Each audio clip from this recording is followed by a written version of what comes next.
la línea de investigación actual y finalmente se darán algunas conclusiones y agradecimientos. Bien, pues en nuestra vida moderna estamos acostumbrados a toparnos con algunas escenas como las que vemos en estas imágenes. Prácticamente todos los aspectos de nuestra vida, tanto personal como profesional, pues están rodeados de metales, ¿sí? Es un elemento estructural que se encuentra presente en todos lados donde nosotros podamos mirar, ¿no? Y como tal, pues también estas escenas donde observamos metales que ya presentan signos muy claros de corrosión, pues se repiten cotidianamente, ¿no? Podemos observarlo en elementos que corresponden a vehículos, a autos, a estructuras como tal, circuitos integrados y también en infraestructura de la industria pesada, como son estos tanques de almacenamiento. Ahora bien, más allá del impacto estético que tiene el fenómeno de corrosión, pues también hay afectaciones que pueden ser pues bastante significativas, ¿sí?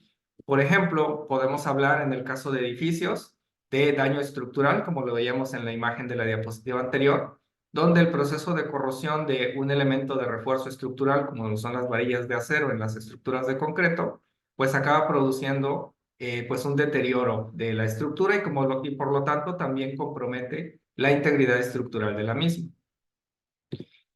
Por otro lado, pues también podemos hablar de pérdida de funcionalidad en el caso de los elementos que corresponden a la transmisión de un vehículo o también la corrosión en los circuitos electrónicos, donde incluso es todavía más difícil percibir la corrosión porque muchos de esos dispositivos pues son cerrados y con cualquier pequeña cantidad de humedad que llega a ingresar en ellos, pues empieza a producir un proceso acelerado de corrosión aún más porque pues efectivamente en los circuitos integrados hay flujo de electrones que promueve un proceso de corrosión aún más acelerado. Y bueno, todo esto desemboca en problemas asociados con financiamiento. Evidentemente, al existir ese deterioro en las propiedades del metal por el proceso de corrosión, pues vamos a incurrir en costos más elevados debido pues al mantenimiento y muy seguramente al reemplazo para mantener la funcionalidad del elemento que se está corroyendo. También pues está asociada a la contaminación derivada pues de esos procesos de corrosión que pueden afectar tanques de almacenamiento de sustancias químicas o incluso también de los propios iones que se desprenden como producto del proceso de corrosión y que acabarán pues saturando el entorno y contaminando también de esa manera el medio ambiente. Y bueno, todo esto desemboca en accidentes y lesiones que desafortunadamente en muchos casos conllevan a situaciones que involucran fatalidades, ¿no? Puede haber situaciones muy lamentables en las cuales la falta de atención a un proceso corrosivo pues acaba produciendo la pérdida de vidas humanas. Y es común encontrar en Internet, si nosotros realizamos una búsqueda rápida, situaciones como las que presento aquí. Son solo algunas de las que podemos encontrar. Por ejemplo, en Italia, el puente de Morandi, que se ubicaba en Génova, pues sufría de problemas muy graves de corrosión y pues en el 2018 acabó colapsando, lo cual pues provocó pérdida de vidas humanas y lesiones y pues evidentemente costos elevados para la restauración de la vialidad y la funcionalidad de esta ciudad, ¿no? Otro accidente relacionado con corrosión es uno que se produjo en la feria de Ohio, en el cual pues también hubo pérdida de vidas humanas debido a un engrane, el cual pues acabó colapsando debido a corrosión acumulada en la junta donde se ubicaba dicho engrane. Esto pues fue un análisis posterior a que se había realizado ya el incidente. Existían reportes en los cuales pues se tenía que dar el mantenimiento, pero pues por múltiples razones ese proceso no se dio, ¿no? Y pues lamentablemente acabó acarreando esta fatalidad. Y también daños al medio ambiente, ¿no? Por ejemplo, en California, una tubería que transportaba petróleo, pues sufrió una ruptura precisamente a causa de un proceso de corrosión que no fue atendido en su debido tiempo.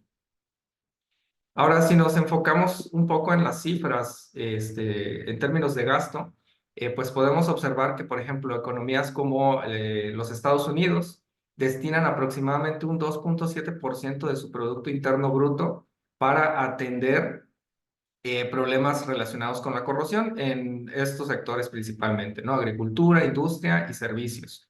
En total, los Estados Unidos gastan unos 16.720 millones de dólares al año para poder mantener operativa su infraestructura en estos tres sectores, que son los principales de su economía. Si ahora extrapolamos eso al resto del mundo, es decir, al promedio global, pues observamos que el gasto promedio global es de 74.314 millones de dólares solo para el mantenimiento y el reemplazo de elementos metálicos que han sido afectados por el proceso de corrosión, lo cual representa un 3.4% del Producto Interno Global, ¿sí? Si ahora comparamos eso con, por ejemplo, lo que recomienda la OCDE para la asignación de recursos a la investigación por nación, pues estamos hablando de que la OCDE recomienda un 1% del Producto Interno Bruto de un país, ¿no? Si lo comparamos con el 3.4% que implica el combate a los efectos adversos de la corrosión, pues estamos hablando de cifras que realmente son alarmantes, ¿no? Todo este dinero podría destinarse de mejor manera si tan solo se invirtiera un poco más en la investigación de técnicas adecuadas para el control de corrosión y además se diera el debido seguimiento a esas estructuras metálicas para prevenir pues estas situaciones. Aquí, bueno, tenemos otras gráficas donde podemos observar el gasto asociado en cada una de estas economías a cada uno de los sectores, es decir, a contener los efectos adversos de la corrosión en cada uno de estos sectores. Y podemos observar que principalmente, pues, el sector de servicios, que está referido a la infraestructura social, es el que representa el mayor gasto en la mayoría de los casos presentados aquí. Con una excepción específica que es Kuwait, donde pues la industria es la que lleva un mayor impacto en ese sentido. Bien, geográficamente nuestro país pues se encuentra en una ubicación privilegiada para pues los negocios, el transporte de mercancías, la manufactura, etcétera, pero también esa misma ubicación geográfica nos provee un clima que pues tiene una agresividad atmosférica bastante exagerada en términos de corrosión. ¿Sí? Aquí podemos observar las diferentes regiones de nuestro país y el mapa de color pues nos muestra qué tan severo es el ataque por corrosión bajo las condiciones atmosféricas normales en esas regiones, ¿no? Y específicamente, si nos enfocamos en el Golfo de México, podemos ver que aproximadamente un 80% del territorio veracruzano se encuentra en la región de extremadamente severo o severo, ¿sí?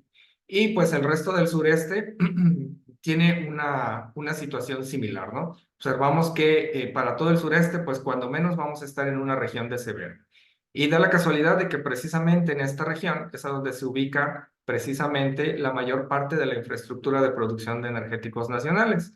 La sonda de Campeche y el Golfo de México, pues es donde se encuentran los principales yacimientos petroleros y de gas natural con los que cuenta nuestro país.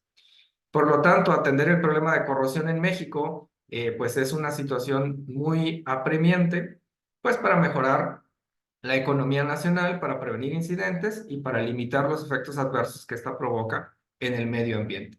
El resto del país, pues, tiene una situación que es moderada en la gran parte del territorio nacional, teniendo únicamente las partes centrales y del norte del país como mínima o prácticamente despreciable en algunas partes del el norte del país.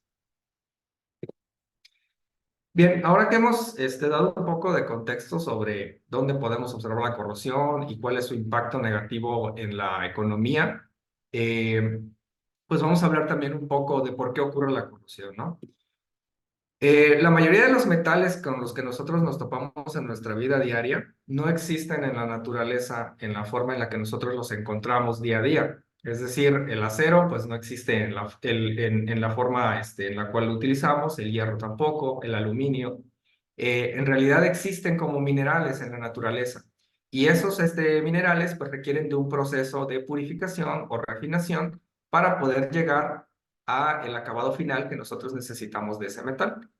Estos procesos de purificación pues involucran el uso de altos hornos o de reactores o bien procesos electroquímicos para poder convertir ese mineral en el metal finalizado que nosotros requerimos. Este proceso pues conlleva la adición de energía para que se lleven a cabo una serie de reacciones químicas que nos permitan separar al metal del resto de los componentes que se encuentran en el mineral. Y como consecuencia de esto, pues en cada proceso de reacción que nosotros tenemos en estos métodos de refinación, pues lo que estamos haciendo es agregar cada vez más energía al metal para poder llegar a la separación final, ¿no? Eso implica, eso implica que pues vamos a tener un material que tiene un exceso de energía. Adicionalmente, pues aquí tenemos una tabla donde podemos observar que en la naturaleza, pues únicamente podemos obtener de manera pura la plata, el oro, el bismuto, el cobre, el paladio y el platino. Básicamente, el resto de los metales que utilizamos en la industria y para la producción de materiales estructurales, pues se obtienen en forma de minerales. Y como tal, pues casi todos los metales van a tener este problema de exceso de energía, ¿no? La única excepción serían los metales que obtenemos sin combinar, que precisamente por esa naturaleza en la cual existen puros, sin ningún medio de refinación, pues reciben el nombre de metales nobles, ¿no? Bien, el proceso de refinación, como habíamos comentado, pues lo que hace es agregar energía a mi mineral, ¿sí? Para que eventualmente pueda separarse y obtener el metal refinado y subproductos, que son los otros componentes que se encontraban en el mineral, ¿sí? Esto lo podemos ver como una gráfica o un perfil de energía, ¿sí? En donde pues vamos a iniciar con nuestro mineral y otros reactivos, a los cuales pues gradualmente le vamos a estar agregando energía hasta finalmente obtener el metal refinado y los subproductos. Como consecuencia de este proceso, pues el resultado final es un metal que se encuentra con un estado de energía superior al del mineral del cual se obtuvo. Y una vez que nosotros tomamos ese metal y lo colocamos en el entorno en el que vamos a estar trabajando con él, es decir, muy probablemente en condiciones atmosféricas, pues va a iniciar un proceso de reacción con componentes que se encuentran también en la atmósfera, como el oxígeno, que muy probablemente también formaban parte del mineral del cual se obtuvo, y pues va a empezar a reaccionar, en este caso con reacciones espontáneas, ya que irá de un estado de mayor energía a uno de menor, hasta volver a formar el mineral o una estructura muy parecida a la del mineral. En este caso, esa estructura pues corresponde a los productos de corrosión que estará formando el metal a lo largo de este proceso de reacción, ¿sí? Como consecuencia de esto, pues nuestro metal muy bonito que habíamos obtenido en estado puro, pues se va a ir transformando gradualmente en el mineral del cual partió. Por ejemplo, el aluminio, en las condiciones adecuadas, pues irá gradualmente transformándose a óxido de aluminio o corindón, como se le conoce coloquialmente. Bien, esto implica que la corrosión pues, es un proceso electroquímico que además es termodinámicamente espontáneo.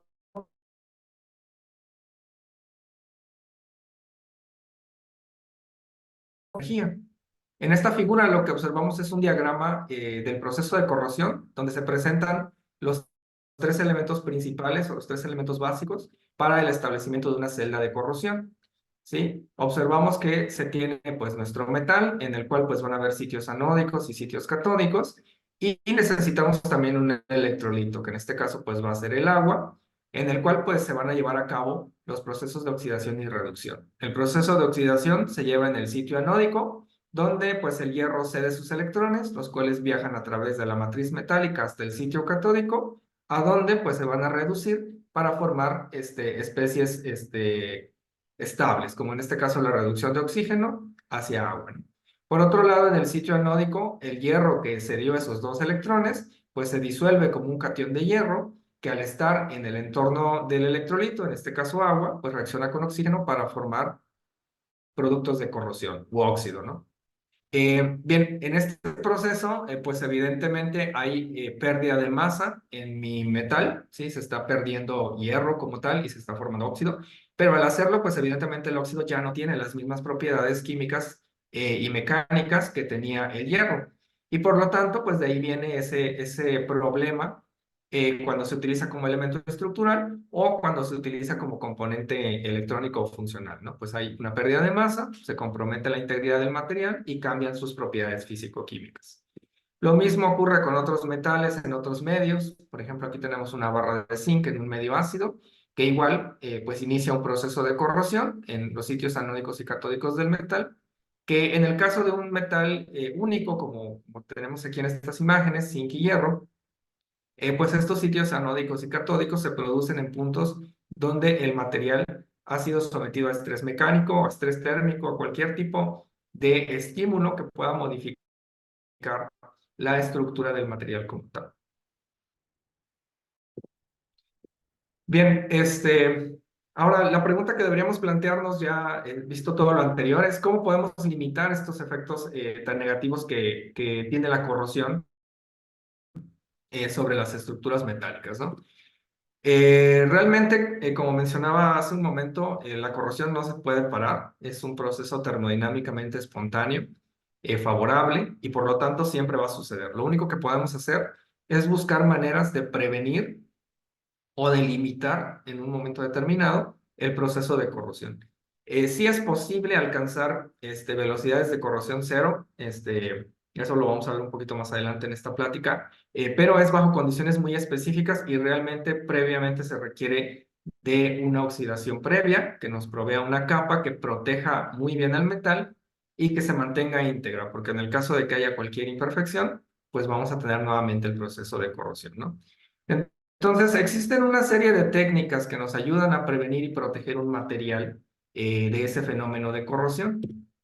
Entre ellas tenemos la selección de materiales, los recubrimientos, la protección catódica, la oxidación controlada de superficies y finalmente los inhibidores de corrosión, ¿sí? Vamos a profundizar un poco más en cada uno de ellos, iniciando con la selección de materiales, ¿sí? Como mencioné hace unas diapositivas atrás, la mayoría de los metales pues se obtienen por un proceso de refinación y eso implica agregarles energía, ¿no? Diferentes metales tendrán diferentes procesos de refinación y por lo tanto también se les agregará más o menos energía en función de qué tan difícil sea separarlos del mineral.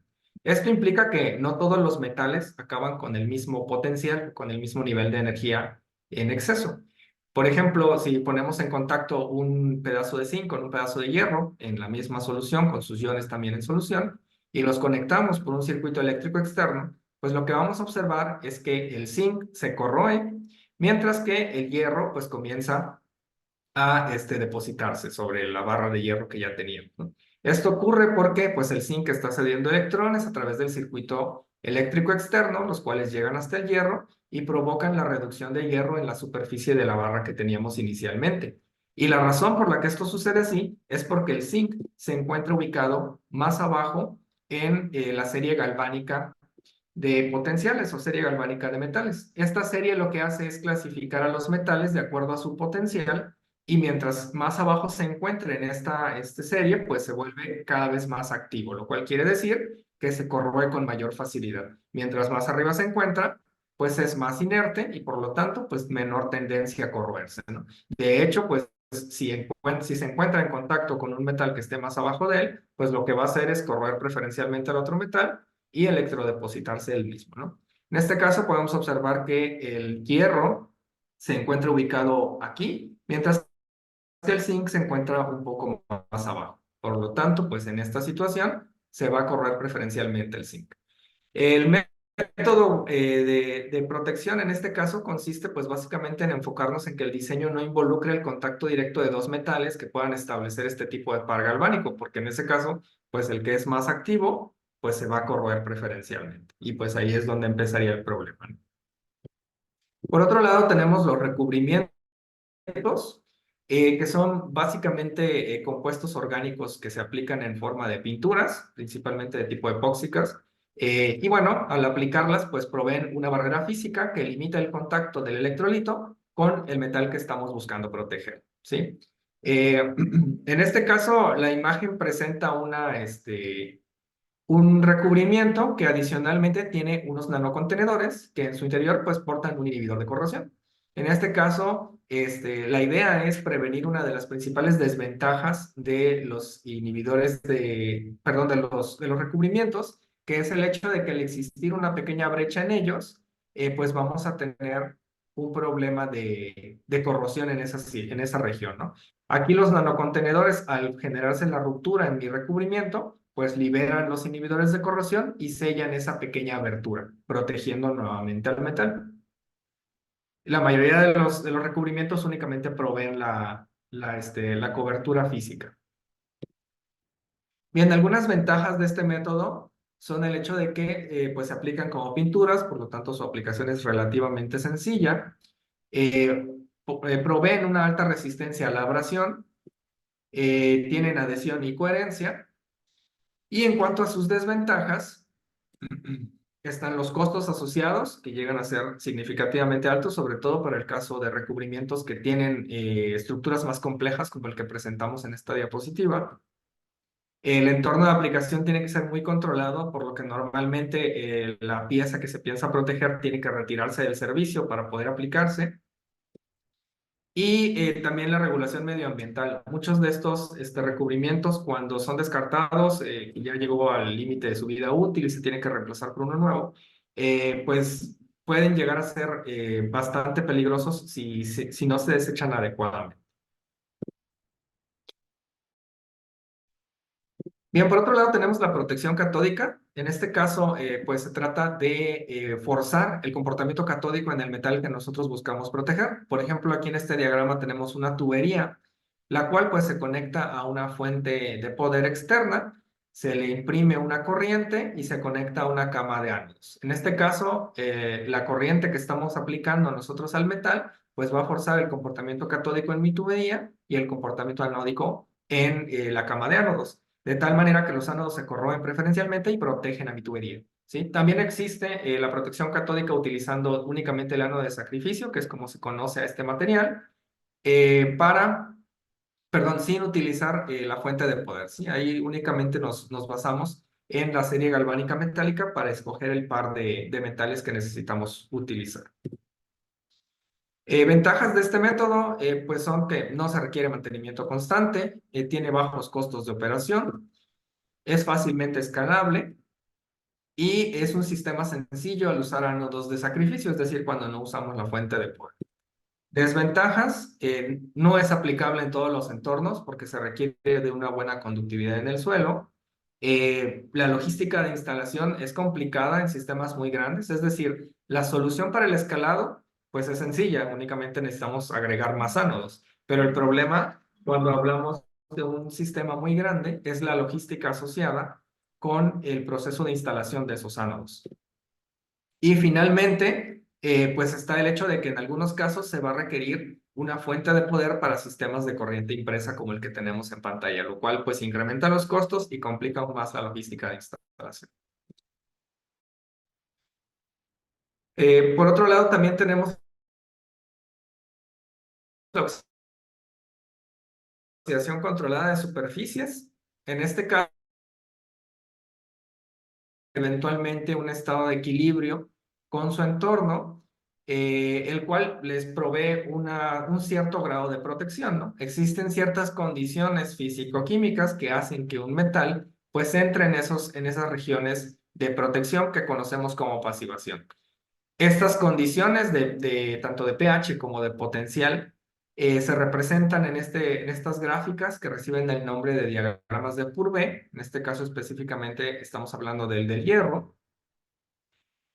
Y lo que observamos es que si nosotros tenemos las condiciones adecuadas de pH y potencial, pues es que el metal se va a desplazar a esas regiones de pasivación donde existen productos de corrosión que son insolubles, que se mantienen en la superficie y que lo aíslan del resto del entorno. Mientras se encuentre en estas condiciones de pH y potencial, pues el metal no se va a corroer. Si llegan a cambiar, y ahí es donde vienen sus desventajas, pues eventualmente tendremos nuevamente un proceso acelerado de corrosión. Entonces, en cuanto a las ventajas de este método, son que se aprovecha la tendencia natural del metal a corroerse para proveer protección, es relativamente económico y sencillo de aplicar, y sus desventajas son que requiere condiciones en un momento debe de mantenerse intacta. De lo contrario, pues nuevamente tenemos el problema de corrosión. Y también el hecho de la dificultad de escalado. Para sistemas muy grandes, pues realmente controlar las condiciones físico-químicas en una tubería de varios miles de kilómetros, pues es muy complicado, por lo que tiene una dificultad inherente de escalado en este método. Y bueno, vamos a comenzar a hablar ahora sí de inhibidores de corrosión. Los inhibidores de corrosión se definen como reducen significativamente la velocidad de corrosión, ¿sí? Estos inhibidores de corrosión, pues tienen distintas maneras de clasificarlos, hay muchas, pero aquí nos vamos a enfocar principalmente en la forma, su naturaleza química, perdón, ya sea inorgánicos u orgánicos, y también en una nueva tendencia, en una nueva fuente de inhibidores de corrosión, que son los inhibidores obtenidos a partir de residuos, específicamente medicamentos caducos y lodos residuales. En el caso de los inhibidores de naturaleza orgánica, pues hablamos principalmente de compuestos aromáticos, carbohidratos y extractos de plantas, ya que las plantas pues naturalmente contienen este tipo de sustancias químicas. Mientras que en los inorgánicos vamos a hablar de sales de arsénico, cromo, molibdeno, fósforo, etcétera, y algunas formulaciones comerciales que pues básicamente son combinaciones de estos inhibidores inorgánicos y en algunos casos también de inhibidores orgánicos. Vamos a profundizar un poco más en cada uno de estos tipos, iniciando con algunas ventajas y desventajas para los inhibidores de corrosión. Primero que nada, pues tienen una elevada eficiencia con un mínimo uso de reactivo, debido a que pues los usamos en cantidades traza prácticamente. No hay pérdida de propiedades del metal, debido a que pues en este caso se va a formar una película mucho más delgada que en el caso de los recubrimientos, pues no vamos a perder ninguna propiedad electromecánica de nuestro material. Y bueno, son aplicables en sistemas abiertos y en sistemas cerrados. Otra ventaja es que al actuar en escala molecular, pues presentan también una elevada persistencia porque la naturaleza de interacción es mucho más fuerte. De hecho, la mayoría de los inhibidores de corrosión tienen energías que les permiten quedar quimisorbidos en la superficie de un metal, facilitando pues así la adherencia a largo plazo. Desventaja. Poseen tasas de toxicidad, han visto limitado su uso precisamente porque son extremadamente tóxicos. Mientras que los orgánicos, pues, tienen una toxicidad menor, pero pues también han tenido efectos adversos en flora y fauna acuáticas especialmente, y en algunos casos también se ha reportado que llegan a ser bioacumulables y por lo tanto también potencialmente cancerígenos. Entonces, esa es una desventaja significativa de las formulaciones tradicionales. Por otro lado, la dificultad de diseño y obtención. Realmente digamos que la ciencia del proceso de inhibición aún no está totalmente comprendida. Mucho de lo que se hace hoy en día es básicamente a prueba y error. Tomamos una molécula, la evaluamos electroquímicamente y teóricamente, y a partir de eso pues obtenemos una caracterización. Pero no hay un método que me diga a priori si una molécula va a funcionar como inhibidor de corrosión o no. Y eso es algo en lo que también se está trabajando. Por otro lado, se requiere también de una caracterización completa del sistema para elegir un inhibidor adecuado. Y esto se deriva pues del punto que mencionábamos arriba, ¿no? Debido a que no existe una receta que nos permita identificar una molécula como un buen inhibidor de corrosión, pues necesitamos conocer muy bien nuestro sistema para poder elegir uno. Bien, los inhibidores de corrosión inorgánicos, como mencionábamos, son a base de sales de elementos inorgánicos, los cuales pues interactúan con el metal formando compuestos insolubles que posteriormente se depositan en la superficie de mi metal. Esto genera una capa compacta de compuestos insolubles que limita el contacto entre el metal y la superficie. De hecho, en algunos casos pues prácticamente lo anula por completo y de esa manera se protege el metal que se está buscando proteger. Las ventajas de este tipo de inhibidores es su bajo costo, su versatilidad de uso, altas eficiencias, porque sí, proveen muy altas eficiencias. Desafortunadamente, como mencionábamos, pues son muy tóxicos, ¿no? Y esa es una de sus principales desventajas, la elevada toxicidad, debido pues a los elementos de los cuales están derivadas estas soluciones, ¿no? Y finalmente que se requieren altas dosis relativo a otros inhibidores, es decir, comparado con los inhibidores orgánicos, pues sí, aquí las concentraciones son un poco más elevadas que en el caso de los inhibidores orgánicos. Y eso pues únicamente exacerba el hecho de que pues, son muy tóxicos. Bien, por otro lado tenemos las formulaciones comerciales, que como mencionábamos, básicamente son mezclas de los diferentes inhibidores orgánicos e inorgánicos y existen en diferentes presentaciones. Se pueden encontrar desde aerosoles, líquidos, sólidos y también emisores de inhibidores de corrosión en fase de vapor. Estos ven uso principalmente en entornos cerrados y en la aplicación también en la industria electrónica. Algunas ventajas son sus altas eficiencias, su facilidad de uso, la versatilidad de aplicación, incluso en fase de vapor, son bastante elevados, pues se trata de un producto que lleva por detrás mucho desarrollo. Una composición desconocida, porque precisamente al tratarse de un producto, composición como tal no se provee por parte del fabricante. Y por lo tanto, pues también es difícil conocer cuáles son sus efectos adversos en el entorno y pues al estar derivados de compuestos inorgánicos, pues también tienen una elevada toxicidad. Bien, ahora hablaremos un poco sobre inhibidores orgánicos. En este caso, se trata de moléculas orgánicas de alta masa molecular que además poseen átomos de elementos que son muy electronegativos. A esos los denominamos heteroátomos en la estructura de una molécula orgánica porque pues no corresponden a carbono o oxígeno. Entonces, pues son átomos distintos de lo que compone normalmente una molécula orgánica. Estos actúan mediante absorción, es decir, se absorben sobre la superficie del metal y proveen protección a escala molecular. Generan, por lo normal, generan capas compactas de moléculas que están pues adheridas al metal, ya sea por quimización o fisisorción, y de esa manera limitan el contacto con el electrolito agresivo. Las ventajas de este tipo de inhibidores es que ofrecen eficiencia iguales o superiores a los inorgánicos con una menor concentración, actúan absorbiéndose en la superficie del metal y protegen sin comprometer las propiedades electromecánicas del metal. Como mencionábamos hace unos momentos, al ser una capa muy delgada, pues realmente el metal no va a perder ningún tipo de propiedad electrónica o mecánicas. Ventajas, como mencionábamos también, son tóxicos y bioacumulables.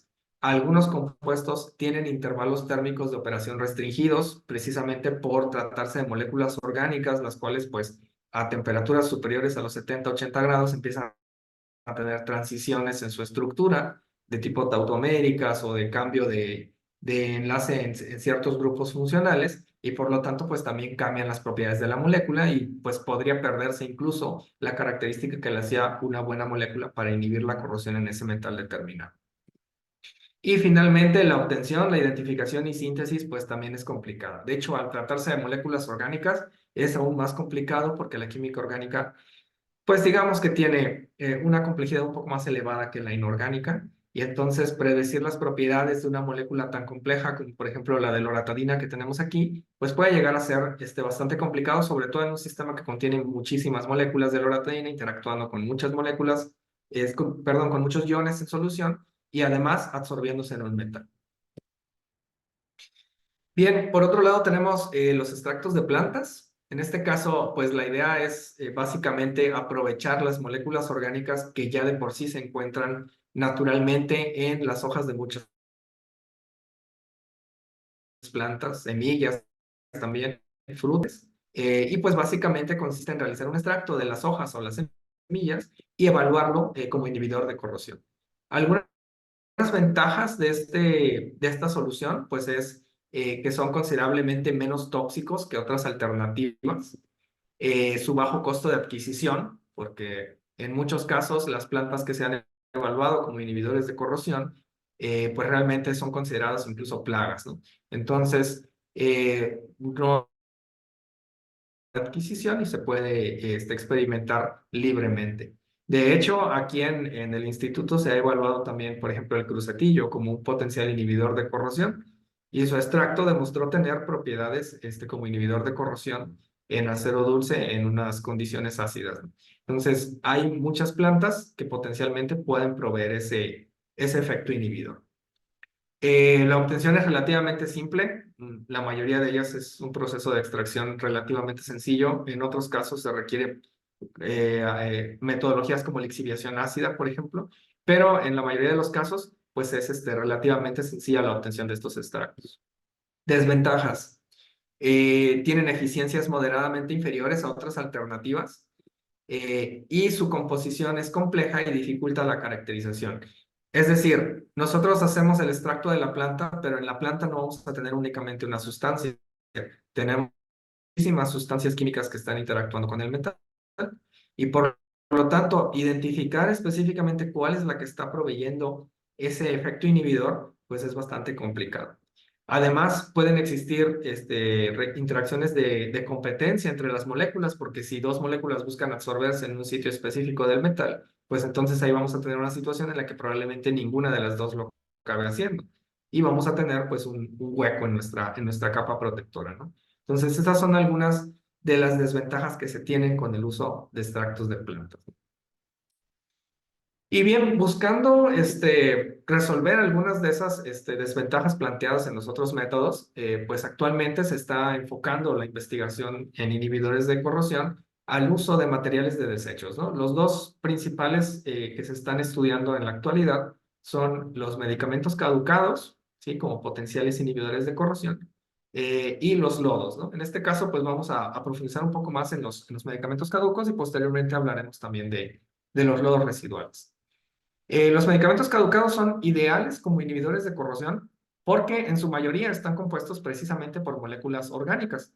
De hecho, pues la estructura básica de un medicamento es el principio activo y el excipiente. En este caso, lo que nos interesa a nosotros es el principio activo, que normalmente va a estar compuesto por esas moléculas orgánicas de alta masa molecular de las que hablábamos previamente, ¿no?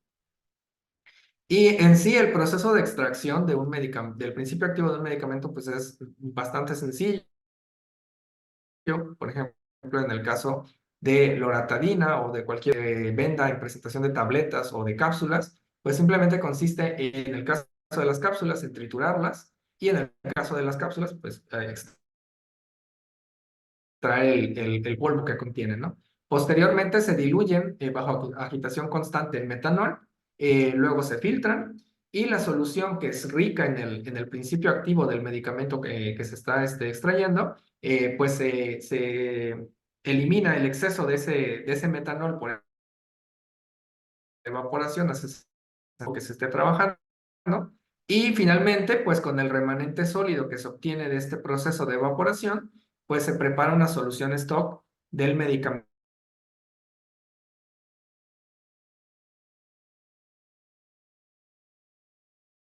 que se obtienen las soluciones de prueba por dilución. Por otro lado, tenemos también los inhibidores de corrosión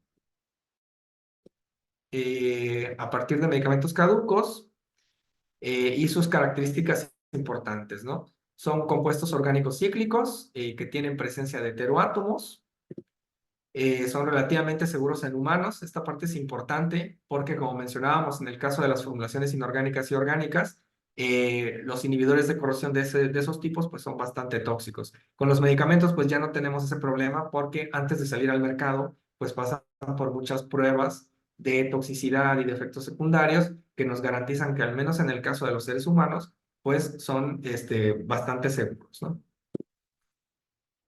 Por otro lado, también se tiene una amplia disponibilidad, ya que los medicamentos caducados, pues actualmente son un problema emergente de desechos. Existe mucha literatura, aquí abajo pues tenemos una de tantas, que nos muestra que hay la surgencia de muchos principios activos de medicamentos en entornos acuáticos, en suelos, etcétera, que están provocando problemas graves de contaminación. Y esto se debe a que, pues, en la actualidad hay mucha gente que desafortunadamente se automedica o que no termina en su totalidad los tratamientos y pues acaba con cantidades considerables de medicamentos que al final de su vida útil, es decir, cuando caducan, pues simplemente son desechados a la basura y pues o bien acaban también en el mercado negro, que eso es todavía una situación más grave, ¿no? Tan solo en México la COFEPRIS estima que el 30% de los medicamentos caducados que se recetan en el sector público no son recuperados para su disposición final adecuada y acaban siendo distribuidos en el mercado negro. Hablamos de indometacina, betametasona y metocarbamol, que son moléculas que se utilizan normalmente en medicamentos utilizados como antirreumáticos y antiinflamatorios. Y bueno, finalmente vamos a hablar de los lodos residuales como inhibidores de corrosión. En este caso, pues se trata de lodos que se obtienen a partir de procesos de purificación de metales. Por ejemplo, el procesamiento de la bauxita genera lodos de esta naturaleza que tienen como características importantes las siguientes. Se obtienen con un pH elevado, el cual estabiliza el metal sin afectar su pasividad. Esto es parecido a lo que mencionábamos hace unas diapositivas sobre la oxidación controlada de superficies. Presentan una alta disponibilidad, ya que al igual que los medicamentos caducados son un problema de desechos. Tienen aplicación en la industria de la construcción, principalmente donde se utilizan como agregados para limitar la corrosión de elementos estructurales de refuerzo, como las varillas de acero. ¿Sí? Y aquí tenemos una imagen donde podemos observar una barra de concreto, una columna de concreto, perdón, con el añadido de estos lodos, lo cual pues le da una coloración rojiza y que le va a permitir pues proteger de mejor manera las varillas de refuerzo que están ubicadas al interior.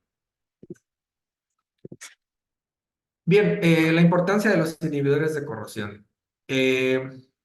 Realmente los inhibidores de corrosión son muy importantes en el control y mitigación de la corrosión a nivel mundial en todos los sectores industriales, principalmente por ese retorno costo-beneficio que tienen comparados con otros métodos de protección. Se requieren cantidades muy pequeñas y pues es relativamente sencillo aplicarlos en sistemas abiertos y cerrados. En esta tabla lo que observamos es el costo aproximado de los diferentes métodos de protección y podemos observar que los inhibidores de corrosión representan un 0.9% del gasto total anual mundial en métodos de protección, ¿sí? Entonces, comparado con otros métodos, pues son lo más eficiente en términos de costo-beneficio. En México son particularmente importantes porque uno de los principales pilares de nuestra economía pues, es la industria del petróleo. Y al ser la industria del petróleo tan importante para nuestra economía, pues es necesario proteger su infraestructura. Mucha de la infraestructura de exploración, producción y almacenamiento pues se encuentra en entornos que son bastante agresivos.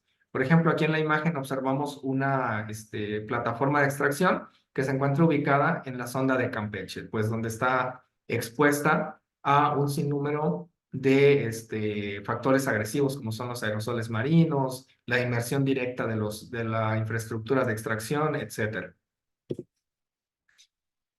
Y bueno, debido a eso, pues en la industria mexicana del petróleo es necesario enfocarnos en ese sentido en la investigación en inhibidores.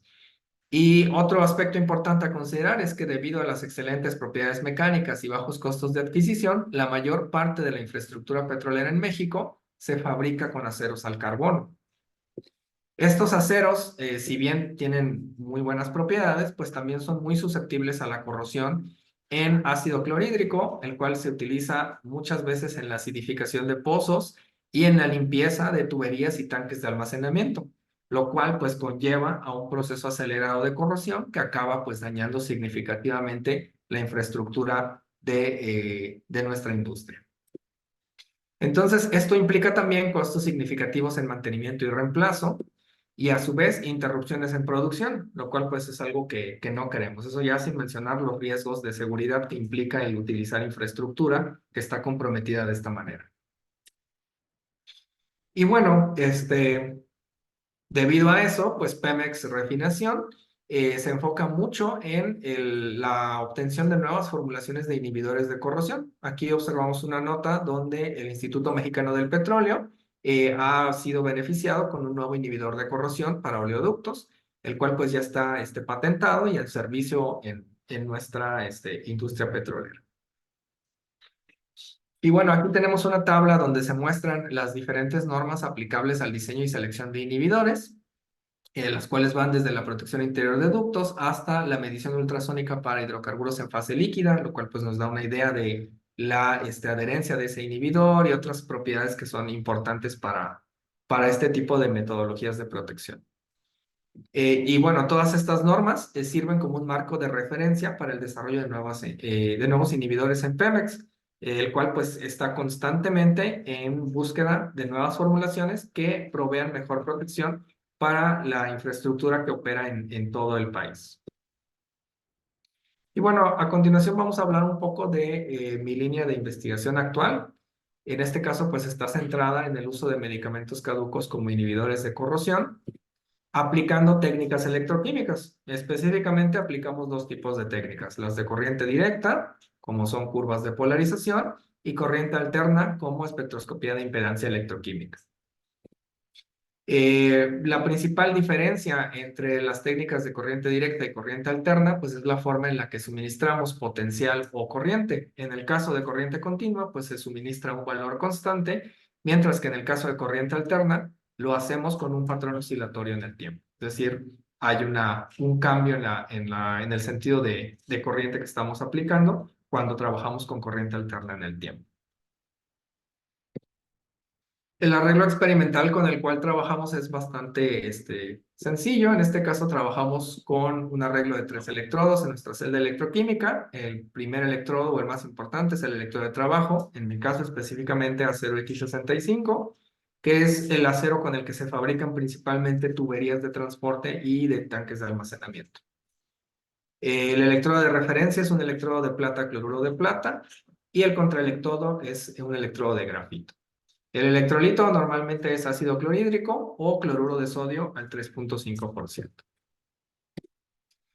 Bien, las curvas de polarización son una técnica de corriente directa que nos permite determinar con bastante precisión la velocidad de corrosión y el potencial de corrosión. Esto se logra mediante un método conocido como extrapolación de Tafel, que se realiza en las regiones lineales de mis curvas de polarización, donde pues aplicando un proceso de linearización se obtienen las dos rectas, tanto la anódica como la catódica, y el punto donde se intersectan pues y me indica tanto mi velocidad de corrosión como mi potencial de corrosión. Por otro lado, también nos permiten analizar cualitativamente mi sistema porque me permite observar procesos que están ocurriendo en él, ¿sí? Realmente la mayoría de las curvas de polarización se ven como la que tenemos aquí en pantalla, y en este caso, pues más allá de buscar encontrar la velocidad de corrosión, pues también podemos observar diferentes procesos, ¿no? Por ejemplo, donde se tiene control mixto, es decir, donde existe transferencia de masa y reacciones electroquímicas, donde únicamente hay transferencia de masa, que son las regiones de control por difusión, y finalmente donde únicamente tenemos el control por activación, que es donde se realizan nuestras reacciones electroquímicas. Adicionalmente, este método me provee una forma nueva de catalogar a mis inhibidores, o mejor dicho, otra forma de catalogar a los inhibidores. Al observar el desplazamiento del potencial en mi sistema, si se desplaza en la región positiva, pues vamos a decir que es un inhibidor anódico. Si se mantiene en la misma región, pero únicamente se retrae en corriente, pues vamos a hablar de un inhibidor mixto, donde principalmente actúa, perdón, tanto en la reacción anódica como en la catódica. Y si se desplaza en la región negativa, pues tendremos un inhibidor catódico. Otra técnica que utilizamos es la impedancia electroquímica. Esta se trata de una técnica de corriente alterna, en la cual pues aplicamos una pequeña señal de perturbación a diferentes frecuencias, en un intervalo amplio de frecuencias, para observar diferentes procesos físico-químicos que tienen lugar en la interfaz. La principal utilidad de esta técnica pues es obtener un modelo físico de nuestro sistema, descrito como un circuito equivalente, en el cual cada componente del circuito representa una característica física del sistema que estamos trabajando. Además, también podemos obtener una función de transferencia para la impedancia total, que nos permite conocer características más detalladas del proceso cinético de nuestro sistema.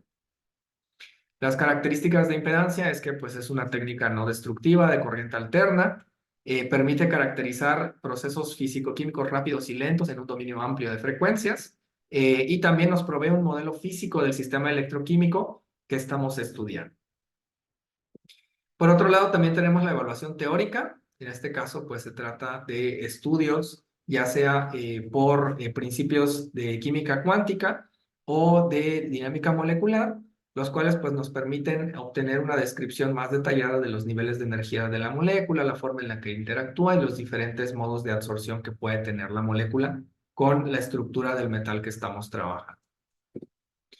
Y bueno, a continuación voy a presentar algunos resultados del proyecto postdoctoral que estoy desarrollando aquí. En este caso, pues tenemos un trabajo ya presentado en congresos y publicado en una revista de la UAM, en donde se realizó la evaluación de loratadina como inhibidor de corrosión para hacer X65 en solución de ácido clorhídrico, tanto mediante espectroscopía de impedancia electroquímica como de curvas de polarización.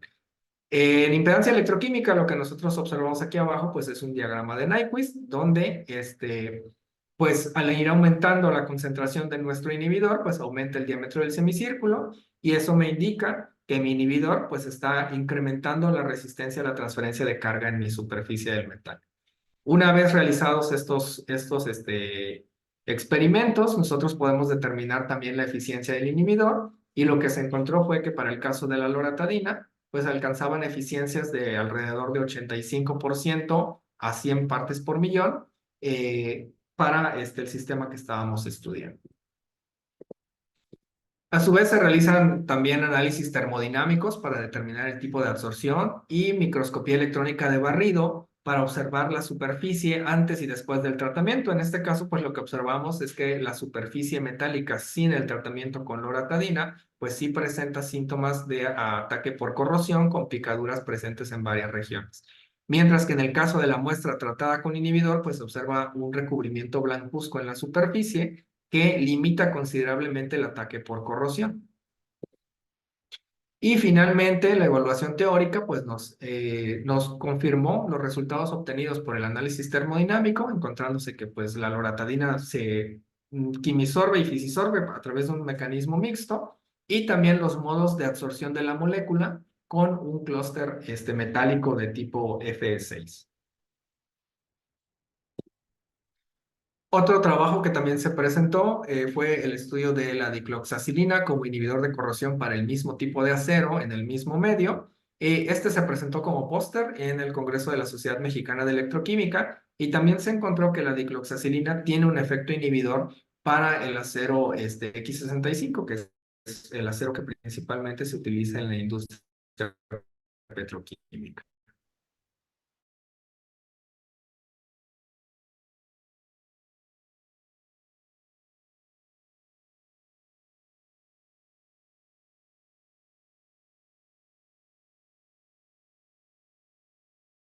Por otro lado, también se presentó este trabajo en el Congreso también de la Sociedad Mexicana de Electroquímica, como una presentación oral, en el cual pues se evaluó el medicamento caducado eh, como inhibidor de corrosión en el mismo tipo de acero.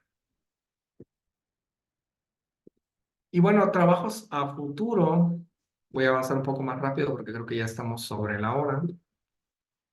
Entonces, trabajos en progreso, tenemos el uso de redes neuronales para predecir el proceso de inhibición de corrosión y también obtener los modelos físicos de los circuitos equivalentes que corresponden a esos procesos de corrosión. Aquí se aplica un modelo de Machine Learning para poder realizar ese tipo de predicciones. Otro trabajo en progreso también es el estudio de la actividad de progestinas sintéticas de segunda y tercera generación, que también han sido identificados recientemente como contaminantes emergentes, como inhibidores de corrosión en estos medios. En este caso hablamos específicamente de levonorgestrel, desogestrel y gestodel. Y bueno, como conclusión, la corrosión pues es un fenómeno que es termodinámicamente espontáneo y tiene efectos adversos severos en los medios de producción y calidad de vida, por lo que debe prevenirse y controlarse. Existen varios métodos de protección, entre ellos los inhibidores de corrosión, los cuales pues ofrecen la mejor relación costo-beneficio y son especialmente útiles para la protección de sistemas cerrados como tuberías y tanques de almacenamiento. Y la tendencia actual se enfoca en nuevas formulaciones que sean amigables con el medio ambiente y sustentables, y de ahí que se estudien medicamentos caducos y residuos industriales como fuentes potenciales de inhibidores de corrosión. En México son especialmente importantes para la industria petrolera, donde se aplican en la producción de ductos de transporte y tanques de almacenamiento. Y bueno, finalmente no me queda más que agradecer a la Universidad de Anáhuac y a la Sociedad Estudiantil de Química y Petróleo por las facilidades prestadas para la realización de la presente ponencia, también al CONACYT por la beca postdoctoral que permite mi proyecto postdoctoral en el Instituto de Ingeniería de la Universidad Veracruzana, y asimismo al Instituto de Ingeniería de la Universidad Veracruzana por las facilidades otorgadas para la realización de los trabajos presentados en esta ponencia. Muchas gracias por su atención y pues quedo atento a dudas o comentarios.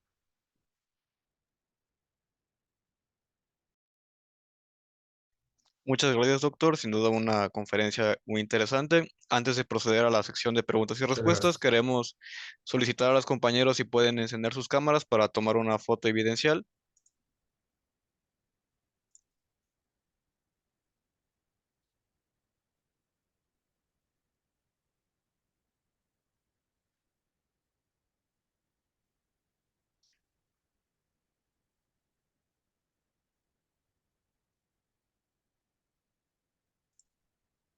Bien,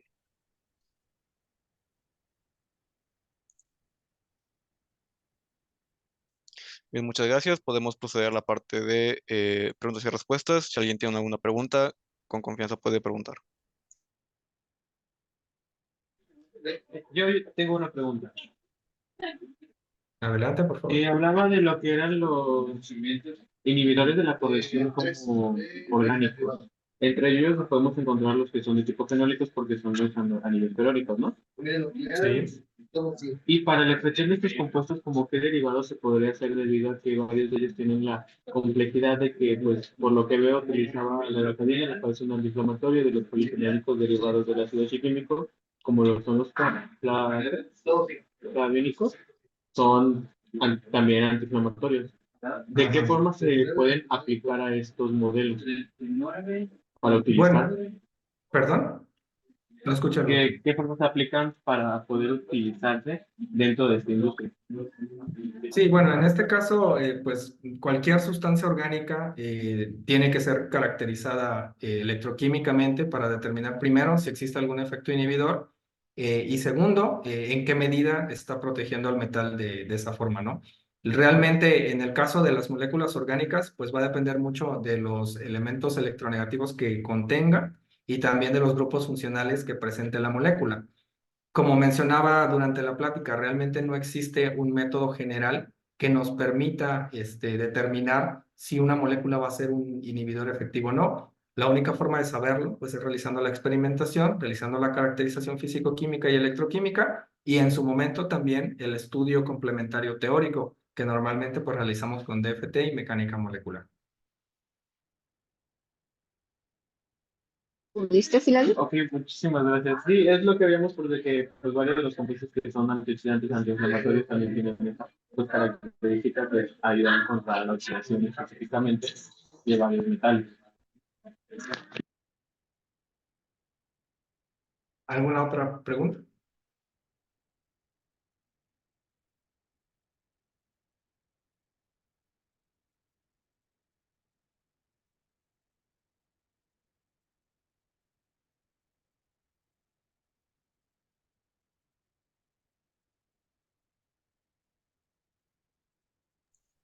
Pues puede ser que no.